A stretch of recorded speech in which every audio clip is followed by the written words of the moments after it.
Hello, welcome to User-Centered Design. My name is Janelia Machero. I'm a UX researcher and product designer at 18F. I've been designing software for web, enterprise, and even in-vehicle experiences for over 15 years. 18F is a technology and design consultancy for the US government inside the government. We are federal employees who teach partners how they can improve the user experience of government services by helping them to build and buy technology. We share the same motivations as you, delivering great service to the public. So this presentation is part of the software development, procurement, and management course. It is a five-part series that covers agile management, product ownership, user-centered design, software development practices, and agile consulting. User-centered design is the third video you should be watching. If you haven't had a chance to watch agile management and product ownership, I highly recommend you pause the video and go check those out. This will be building off of some of those concepts.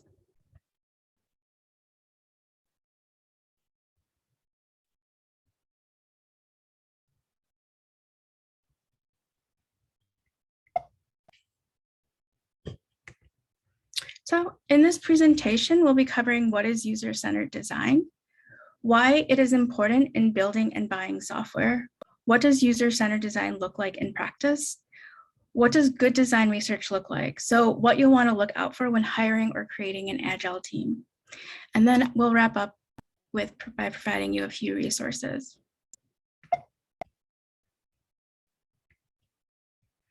So what is user-centered design? User-centered design is a process that starts with the people you're designing for and ends with the new solutions that are tailor-made to suit their needs. It involves deep inquiry, research, and rapid iteration. So user-centered design begins with identifying and building empathy for your users. Who will be using your product? How will it be used? Who is this product actually meant to impact and serve? And what are their needs and pain points? All software development should be centered on the needs of the software's actual users, the specific people who are expected to use it. When designing and developing software, an easy pitfall is to forget that users exist when they are not in the room. So why is it important in building and buying software? And we're going to answer this with one slide. So why do we center software design on users? Because the software is for the users. Designing with and for the users also helps us to reduce project risk by ensuring that the software is solving actual problems. So the problems that your users are actually encountering, the tasks that helping to aid the tasks that they need to complete, not somebody in a boardroom who's never spoken to a user, not even perhaps an opinionated product designer. We want to create solutions for the end user. So what does user-centered design actually look like in practice? User-centered design has many different names, from user research, user experience, customer experience, design thinking, service design. You may have heard one of these, all of these, any one of these. Whatever the role is called, their role will be to advocate for the users of your software and work with you and the team to keep understanding the user and improving your product to meet their needs. So how do you make a complex process into one that is simple, accessible, and perhaps even desirable for users?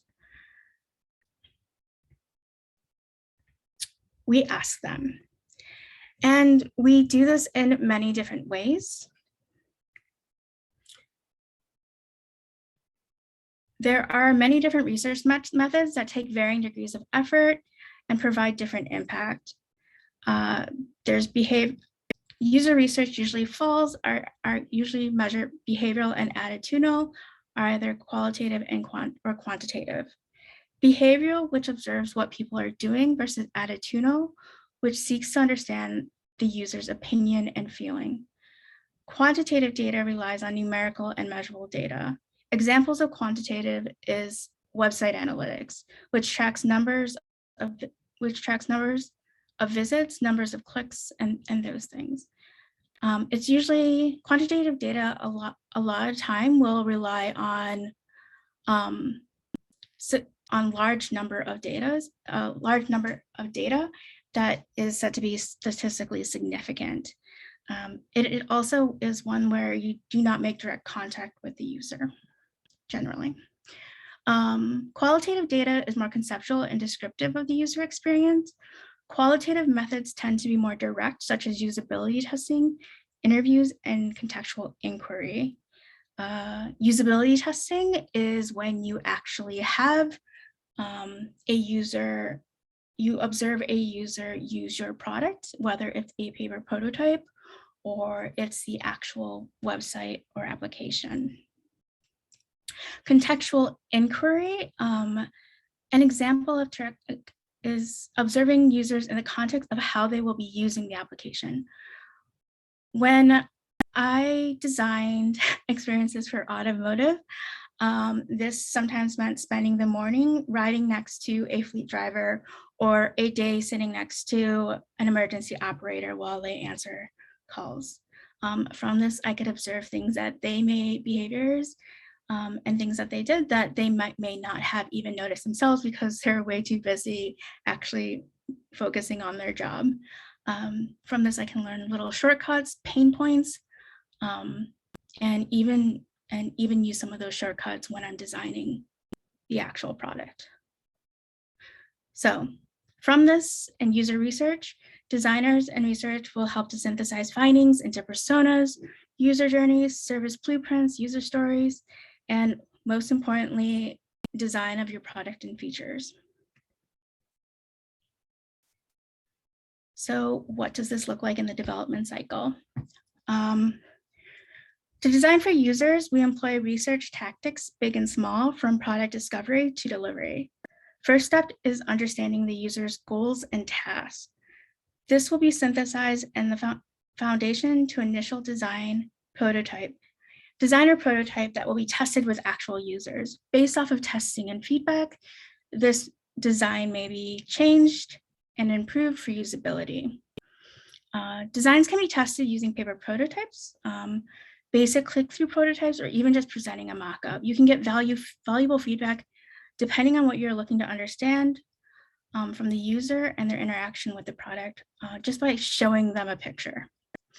So with Agile and DevOps, you can, and you should, if you can, test design and actually test your iterations on your development site without ever bringing your live application down or fear of breaking it.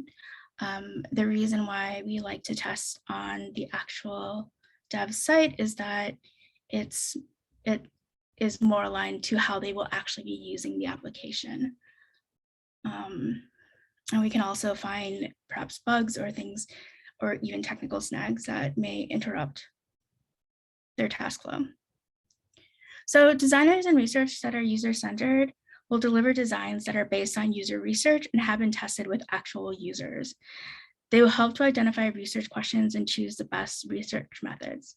They will design and iterate the designs based on research, work along with engineers and product owners to also ensure that the design is both technically feasible and meets the needs of the partner agency. This will save the product from costly mistakes, such as building a product that is too difficult for a user to actually use, one that is confusing, or one that they don't even need. I'll walk through a short example. This was actually one of my first projects here at 18F.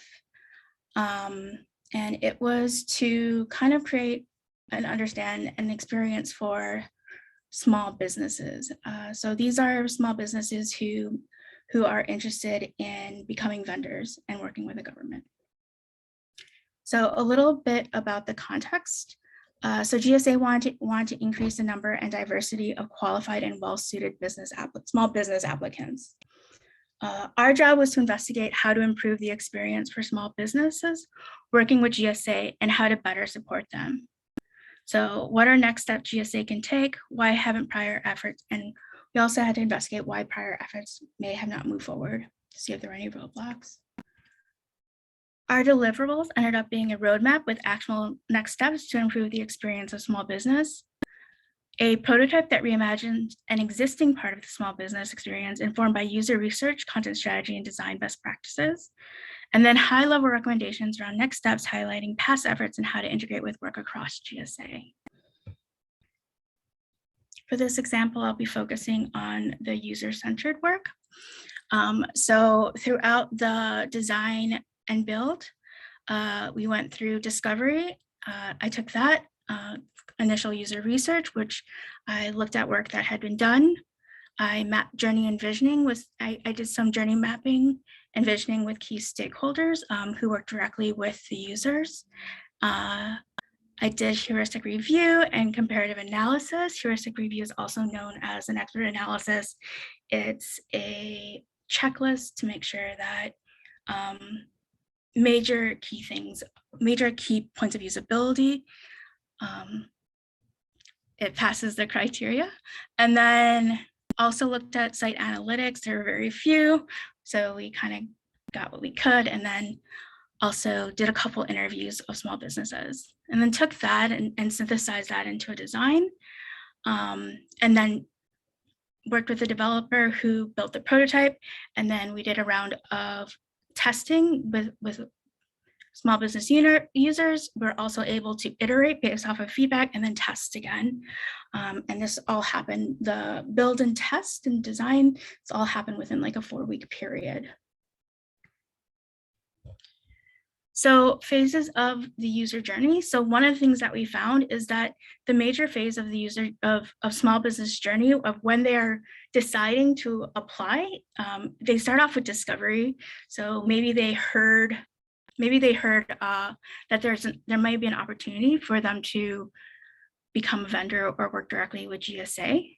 So they will go out there and discover, learn more about it. There's different ways that they do this. They'll prepare for their application. It's a very long process, and there's a lot of documentation that they need. And then they'll actually go ahead and apply. And then once they apply, if they are accepted, then they'll go ahead and manage and begin selling. So that being the user's journey and everything that we learned, we decided to focus on prospective and new small business vendors and the discovery stage of their journey, so the very beginning. So the reason why is because we thought it would make the most impact. So GSA goals to increase number of small businesses working with government, so clarity and reach, if we have opportunity to do that at this part of the journey. It was also part of the journey that no one at GSA was currently focusing on. And then it also builds off of previous work that had been done by 18F, and it fit into our scope of work. So it was a lot of work, and we were able to learn a lot and also produce at least one part of this journey. So what we did is initially spoke to small businesses.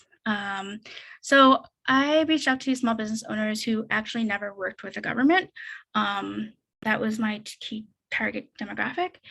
And then, so what we asked questions that we asked, or research questions, are what questions are small businesses asking when looking at new opportunities? How do they learn about business opportunities? What is the least amount of knowledge they need to know to determine whether it's worth trying to pursue an opportunity? And then we did usability testing on the current GSA website, which gave them the task. Imagine if you heard there was an opportunity to work with GSA, what would you do? And actually, we didn't actually give them the website. What we did was we had them open up a browser. We presented them with this question, also said, if you would call somebody, please let us know. Somebody said that they would actually contact their network, and we just documented like the process that they would go to, knowing that there's many different ways that small businesses will learn about working with GSA.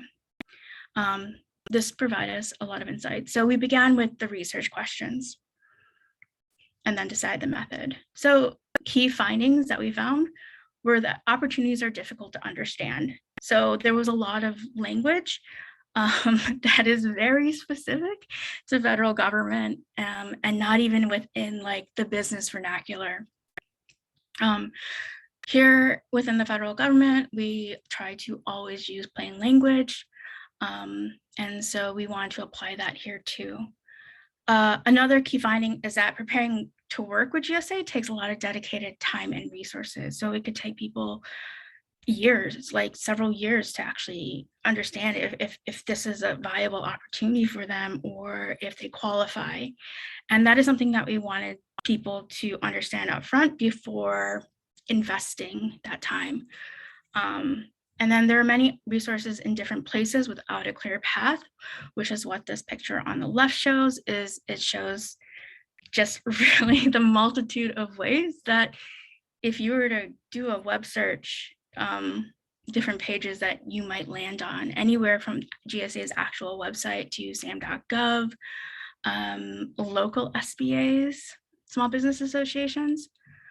And then we also learned that being successful post-award is difficult, and there may be an opportunity for us in the discovery phase of the small business journey for us to prepare them and to actually help them be more successful when they get post-award. So whether it's to recognize that, hey, maybe, now is not a good time for me or my business to, commit to this in a year, or whether it's to have them realize, like, yeah, I have most of this information already in a folder somewhere. I really just need to upload it and send it out. But yeah, there are these little things that we ideated and came up with and brainstormed of ways to help them become successful post-award. So just a little bit of a focus in and to two of the challenges. So opportunities are difficult to understand.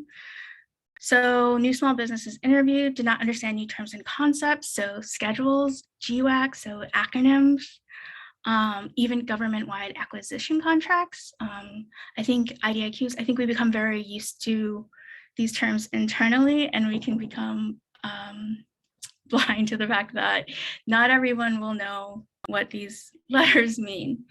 And so, yeah, almost all small businesses that we interviewed looked and mentioned that they need to quickly access relevant information, updated contracts and RFPs, and they wanted to identify their product and service that they needed and who to sell to.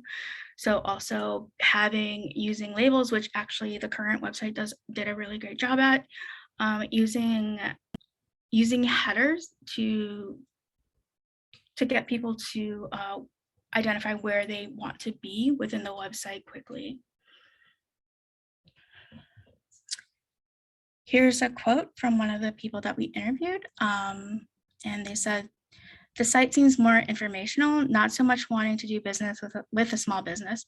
I'm leaving this wondering if another entity that helps businesses do business and doesn't actually have opportunities, or can I actually do business with GSA?"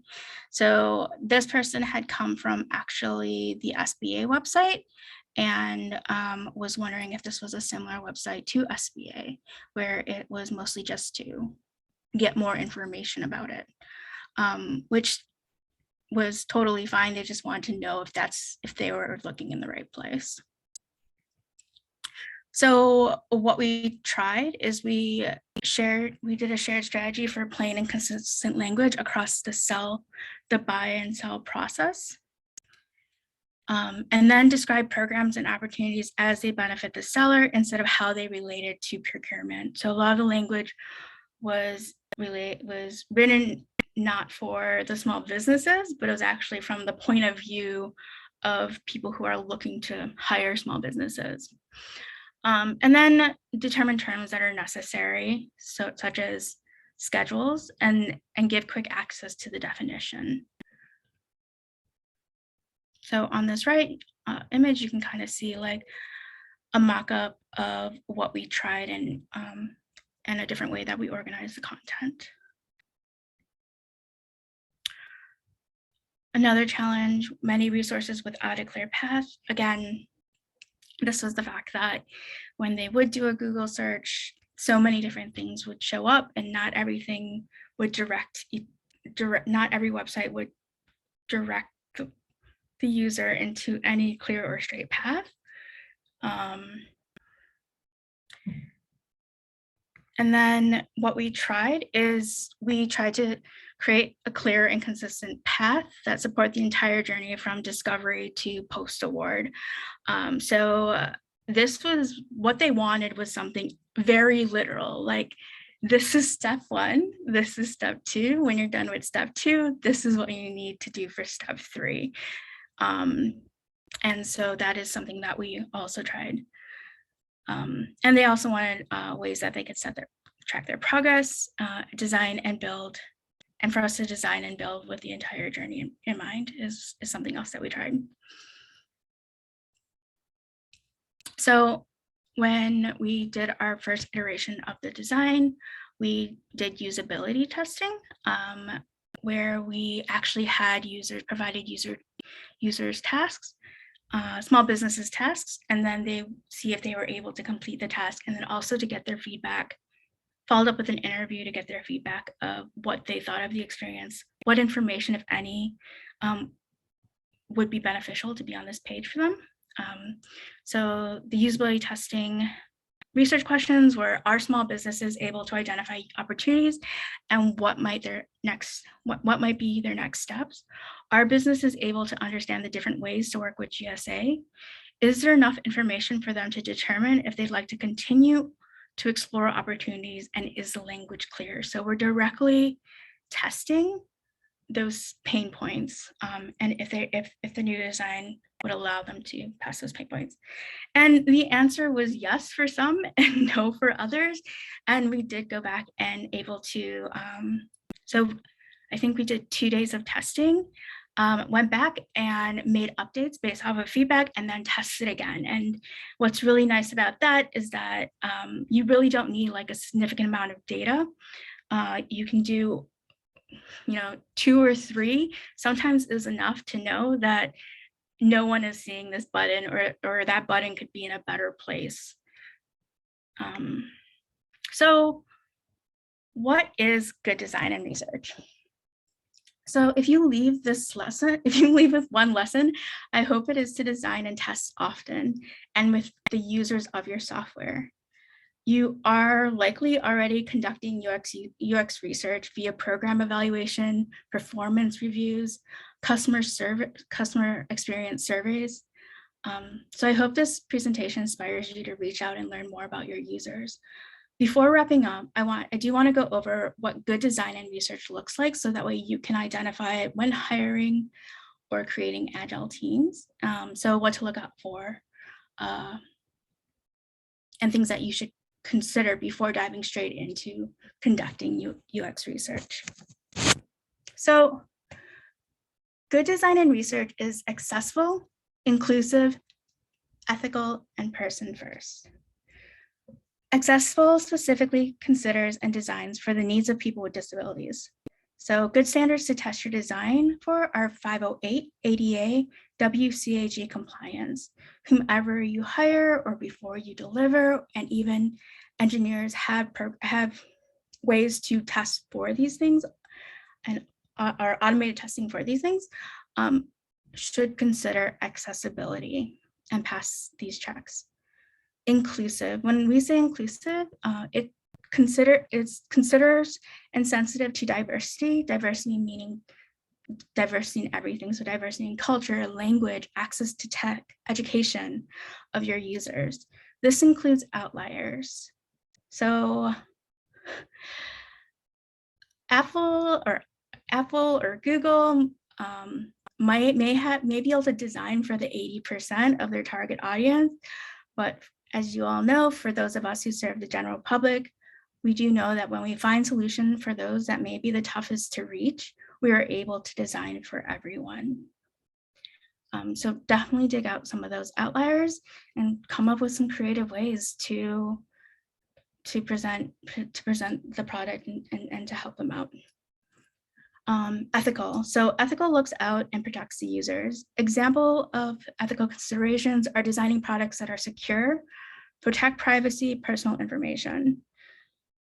Using easy to understand and clearly displayed language to any agreements, and also showing them letting them know how their data may or may not be used and who has access to this information. Another word that is used for this is consentful tech. just being sure that they know that if they're entering information, that it is in a secure environment and it won't be shared with employers, and if it will, then let them know that too. And of course, person first. So person first considers the individual background, environment, and needs. Using person first for language here instead of user-centered, because this is specific to those touch points and interactions you have with individuals as you conduct user research, and for individuals, the individual need for access, comfort, and safety and security when you are reaching out and gathering feedback from them. So whenever we do user research, need to reach down inside and with some humility and remember that their participation is completely voluntary and is an act of kindness. We try to make sure and do everything that we can to make sure that our research, that user research and participating in even co-design is not purely one way and extractive or exploitative, but something that they can benefit from too, even if it is just like a monetary compensation or a gift certificate. But if that they agree to. And then of course, when doing the user research, letting them know how the data will be used, who will have access to it, and if it is a co-design, whether or not they would like attribution, and if you're able to provide attribution. So good product design, so this is on the design part, is part of an agile team. Designs and tests often with your actual users. Design solutions that centers the user experience within the constraints of environment and technology, is able to collaborate to build consensus, generate solutions, and advocate for the users.